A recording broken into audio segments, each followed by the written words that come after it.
गया है कि आप इंडस्ट्रियल एरिया देखेंगे, शैक्षिक विकास देखेंगे, सामाजिक विकास देखेंगे और नगरीकरण का विकास देखेंगे तो मुझे लगता है कि देश में एक अच्छे स्थानों में ख्याति अर्जित है।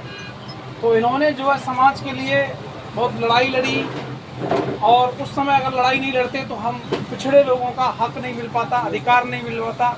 1902 में इनके आंदोलन के माध्यम से हम लोगों को जो हम निचले स्तर का जीवन जी रहे थे, आज इन्हीं के जो है संघर्ष की वजह से हम लोगों को रिजर्वेशन मिला, चाहे वो नौकरियों में हो, चाहे वो संसाधन में हो, चाहे वो जमीन में हो, चाहे वो पॉलिटिक्स में हो।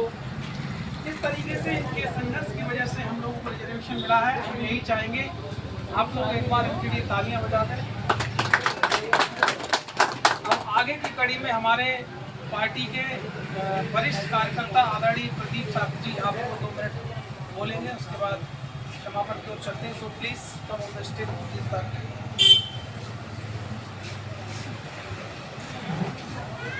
भारत देश के सभी महापुरुषों को मैं सशक्त नमन करता हूँ। आज हमारे लिए बड़ा गौरव का विषय है कि आज हम छत्रपति शिवाजी महाराज की जयंती मना रहे हैं। इन्होंने ये कोल्हापुर के राजा थे, पूर्वी समाज के राजा थे, और लेकिन इन्होंने जब ये राजा थे कोल्हापुर के अपने कार्यकाल में जब ये राजा रहे तो इन्होंने एक चीज़ देखी कि जो हमारा पिछड़ा वर्ग है, एससी वर्ग है, इनको पढ़ने लिखने का अधिकार नहीं था इनके दौर में। और ये 1900 दशक की बात है। ये आप देखते हैं 1900 दशक में निकला है, आज 2026 चल रहा है, करीब 126 साल पहले की बातें हैं। ये ज़्यादा पुरानी बातें नहीं है। इन्होंने देखा कि हमारा ओबीसी वर्ग, एससी वर्ग को पढ़ने लिखने का अधिकार नहीं है खुद से, तो इन्होंने सबसे पहले हम लोगों को आरक्षण दिया। बाबा साहब को भी रिजर्वेशन दिया था इन्होंने, और हमारे ओबीसी वर्ग के लिए प्राइमरी स्कूल खुलवाए इन्होंने अपने राजपाट में, जिससे कि हमारे ओबीसी वर्ग के बच्चे, एससी वर्ग के बच्चे पढ़ पाए सभी समाज के। असल में क्या है, कुछ चालाक लोग ये चाहते नहीं है कि ये जो बहुसंख्यक समाज है, ओबीसी, एससी, एसटी, ये पढ़े लिखे। तो आज भी अवरोध पैदा कर रहा है हम लोगों के बीच में रहकर। ये हमें जानने की ज़रूरत है और समझने की ज़रूरत है कि असली दुश्मन है कौन हमारा। ये सब इन्होंने देखा कि मैं एक राजा होने के साथ साथ ये मेरा अपमान करते हैं चालाक लोग। तो जो आम जनता जो पढ़ती लिखती नहीं है, उनके साथ ये क्या दुर्व्यवहार करते होंगे। ये आपने सब चीज़ें, हमारे बुजुर्ग जानते हैं ये सब चीज़ें कि क्या क्या दौर देखे हैं हम लोगों ने। जैसे ज्योतिराव फुले की बात की जाए, ज्योतिराव फुले ने वो क्या दौर देखा, कैसे उन्होंने शिक्षा का कानून लागू कराया, ऐसे ही इन्होंने भी देश के लिए, सभी लोगों के लिए काम किया। ऐसी ही मंशा जनाधिकार पार्टी की भी है। जनाधिकार पार्टी की राष्ट्रीय अध्यक्षा माननीय श्री कन्या कुशवाहा जी चाहती हैं भारत का संविधान पूर्ण रूप से लागू हो उत्तर प्रदेश में। अब आप कुछ लोग सोच रहे होंगे कि भैया संविधान से तो चल रहा है देश, चल तो संविधान से रहा है, लेकिन पूर्ण रूप से लागू होना नहीं हो पाया अभी तक। अगर पूर्ण रूप से जिस दिन लागू हो जाएगा उस दिन पिछड़े वर्ग जो हमारा ओबीसी वर्ग है उसे 27% रिजर्वेशन मिलने लगेगा, जो संविधान में लागू है। नौकरियों में, ठेकेदारी में, पट्टेदारी में, इन सभी चीज़ों में। आप खाद बीज लेने जाते हो तो 27% छूट मिलने लगेगी आपको। आप पेट्रोल डीजल लेने जाते हो तो 27% छूट मिलने लगेगी उसमें। ये है रिजर्वेशन। ये नौकरियों का मामला नहीं है। ये माननीय राष्ट्रीय अध्यक्षा श्री कन्या कुशवाहा जी चाहती हैं कि भारत के संविधान को पूर्ण रूप से लागू किया जाए यूपी में और भारत में। तो ये सब आपके हाथ में है। बाबा साहब ने जो आपको मत का अधिकार दिया है, ये 2 धारी तलवार दी है। उन्होंने कहा था ये मैं आपको वोट जो मत का अधिकार देके जा रहा हूँ, ये 2 धारी तलवार देके जा रहा हूँ। अगर इसका सही इस्तेमाल करेंगे आप तो राजा बनेंगे, अगर गलत इस्तेमाल करेंगे तो आपको अधिकार नहीं मिल पाएंगे। वही चीज़ें हो रही हैं हम लोगों के साथ। हम लोग थोड़े थोड़े लालच के चक्कर में इधर उधर हो जाते हैं। तो बाबूजी, माननीय बाबू सिंह कुशवाहा जी सांसद हैं जौनपुर से, वो कहते हैं अक्सर हम लोग जो लालच के चक्कर में वोट इधर उधर देते हैं, हम ये वोट बेचते नहीं है, अपने बेटे बेटी का भविष्य बेचते हैं। जो हम आज कुछ पैसों में, कुछ कॉलोनी में वोट बेच देते हैं अपना इधर उधर देके या किसी प्रेशर में आके, तो हम ये वोट बेचते नहीं है, अपने बच्चे या अपने बेटा बेटी का भविष्य बेच देते हैं। तो इसका दोषी कौन है? हम ही लोग तो हैं। तो बाबूजी कहते हैं कि चालाक लोगों को सुधारने की जरूरत नहीं है, हमें खुद सुधरने की जरूरत है। क्योंकि गलतियां हमसे हुई हैं कि ऐसे लोगों को हमने सिर पे बिठा लिया है जो कभी चाहा नहीं, उन्होंने कभी नहीं चाहा कि ओबीसी SC ST आगे बढ़े। आप थोड़ा दिमाग लगाना इन चीज़ों के लिए, पढ़ना समझना इन चीज़ों को, कि कभी भी इन्होंने पिछड़े वर्ग को SC ST को आगे उभरने नहीं दिया। देश तभी मजबूत बनेगा भारत हमारा जब भारत के लोग मजबूत बनेंगे। तो भैया परिवार वही तो मजबूत होता है, जैसे 4 भाई हैं, चारों भाई मजबूत बनेंगे वही तो परिवार मजबूत कहलाएगा। या वो परिवार मजबूत कहलाएगा कि चार मतलब एक भाई तीनों का अधिकार खाए, वो मजबूत हो जाएगा। तो आज के दौर में यही चीज़ें हो रही हैं हम लोगों के साथ। जो 4 लाख लोग हैं हमारे अधिकार खा रहे हैं, नहीं तो 27% रिजर्वेशन जो 10 साल में लागू होना था वो मिलना था। छत्रपति साहू जी महाराज ने अपने शासनकाल में सख्ती से ये नियम लागू करे, स्कूल खोले उन्होंने हम लोगों के लिए, रिजर्वेशन का सिस्टम लागू किया उन्होंने 1920 में। तो तब से हम लोगों को ये चीज़ें मिलने लगी हैं। और ये भारत के संविधान अब क्या है, समय संविधान में तो है नहीं है, लेकिन दुर्भाग्य ये है कि हम लोगों की कुछ ना कुछ मिसअंडरस्टैंडिंग हो जाती है, हमें वो कैसे ना कैसे गुमराह कर लेते हैं, इसीलिए आज हमें हमारे अधिकार नहीं मिल पा रहे हैं।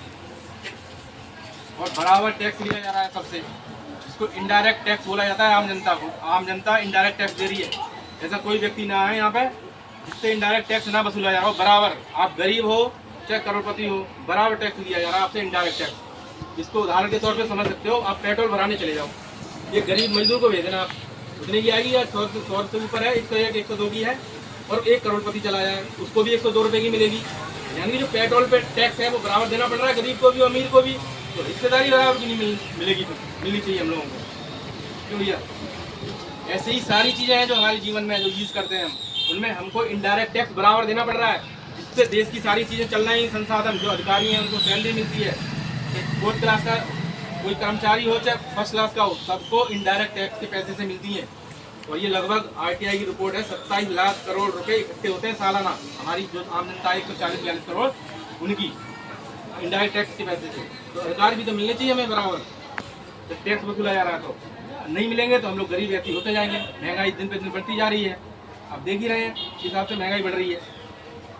तो जब महंगाई बढ़ रही है, आज स्थिति ये हो गई है कि हम अच्छे स्कूलों में बच्चों को पढ़ा नहीं पा रहे हैं, और गवर्नमेंट वाले स्कूल को बंद कर रहे हैं ये लोग, मर्ज कर रहे हैं उन्हें। तो देश को कहाँ ले जा रहे हैं ये लोग। आज 4 से 5 हज़ार स्कूल बंद कर दिए, और छत्रपति साहू जी महाराज ने स्कूल खोले थे, ज्योतिराव फूले जी नहीं खोले थे हम लोगों के लिए। अच्छा, आप लोग दिमाग लगाएं कि सरकारी स्कूल होते हैं उनमें किन के बच्चे जाते हैं, गरीबों के, मजदूरों के, किसानों के बच्चे जाते हैं।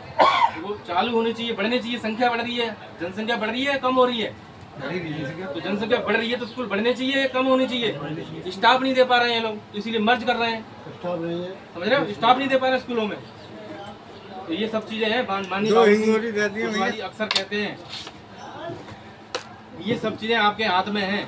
27 का आ रहा है चुनाव, आ रहा 27 का। अब आपको निर्णय लेना है, आप किसको समर्थन देना चाहते हो। जो आपके बच्चे के अधिकार की बात कर रहा है, शिक्षा की बात कर रहा है, उसे, ये जो आपको मूर्ख बना रहे हैं उनको दोगे हमेशा। ये आपके हाथ में है। मैं अपनी बात को विराम देता हूँ, क्योंकि यह मार्केट है, सब दुकानदार भाई हैं और सभी अपने दुकानों को चला रहे हैं। तो मैं ज़्यादा बातें न करके, आप लोग खुद समझ आ रहे हैं, बुद्धिजीवी लोग हैं तभी दुकानें चला रहे हैं। खुद चिंतन मंथन करें, कम बातों को ज़्यादा समझें, मेरे इशारों को समझें। आप पार्टी की नारा है, जिसकी जितनी संख्या हमारी उसकी उतनी हिस्सेदारी। गरीब हो या हो धनवान, सबकी शिक्षा एक समान, ये महत्वपूर्ण नारा है पार्टी का। इससे होगा क्या, माननीय बाबू सिंह कुशवाहा जी और माननीय श्रीकन्या कुशवाहा जी चाहती हैं कि सभी स्कूलों में पाठ्यक्रम एक जैसा हो जाए शिक्षा का। इससे क्या मतलब, स्कूल तोड़ के दोबारा थोड़ी बनाने पड़ेंगे। राजा को आदेश करना है कि सभी स्कूलों में पाठ्यक्रम एक जैसा, तो कोई रोक पाएगा। नोट बंद किए गए थे 2016 में, किसी ने रोक पाया? राजा ने आदेश कर दिया तो आप अपना राजा बना लोगे, और वो कुर्सी बैठ गया, उसने आदेश कर दिया कि भाई सभी पाठ्यक्रम एक जैसा, सब CBSE बोर्ड हो जाए, बोर्ड हो, पाठ्यक्रम में कितना फर्क होगा कि सरकारी स्कूलों में क्या टाटपट्टी पे बैठ के पढ़ लेंगे हम, है ना भाई। अमीरों के बच्चे AC में कूलर में बैठ के पढ़ लेंगे, लेकिन पाठ्यक्रम तो हमारे बच्चों को एक जैसा मिले। जिसकी कंपटीशन जब होती है, आप ध्यान रखना, कंपटीशन में बैठता है बच्चा तो एक ही पेपर मिलता है वहाँ। जब UP बोर्ड से पढ़ के जाओ तो CBSE बोर्ड के पढ़ जाओ। जब आप कंपटीशन में कहीं बैठोगे तो एक पेपर मिलेगा आपको। तो बच्चा आपका एक बोर्ड पढ़ के गया, और वो दूसरा जो अमीर है, 4 लाख लोगों के बच्चे 28 बोर्ड पढ़ के जा रहे हैं, कौन सॉल्व कर पाएगा? यही तो चीज़ समझो, हम लोग पीछे क्यों हो रहे हैं आज। पाठ्यक्रम एक जैसा हो जाएगा तो कुछ, और गरीबों के, किसानों के, मजदूरों के बच्चे ज़्यादा मेहनत कर लेते हैं पढ़ने में। अगर पाठ्यक्रम एक जैसा मिलने लगे तो मैं दावे से कहता हूँ कि गरीबों के और किसानों के बच्चे आगे निकलेंगे। तो ये मौका तो मिले, ये प्लेटफॉर्म तो मिले, ये सब आपके हाथों में है। आप निर्णय लेंगे 27 में क्या करना है। माननीय बाबू सिंह जी का इशारा समझना, वो कहें वहाँ चीज़ें करो।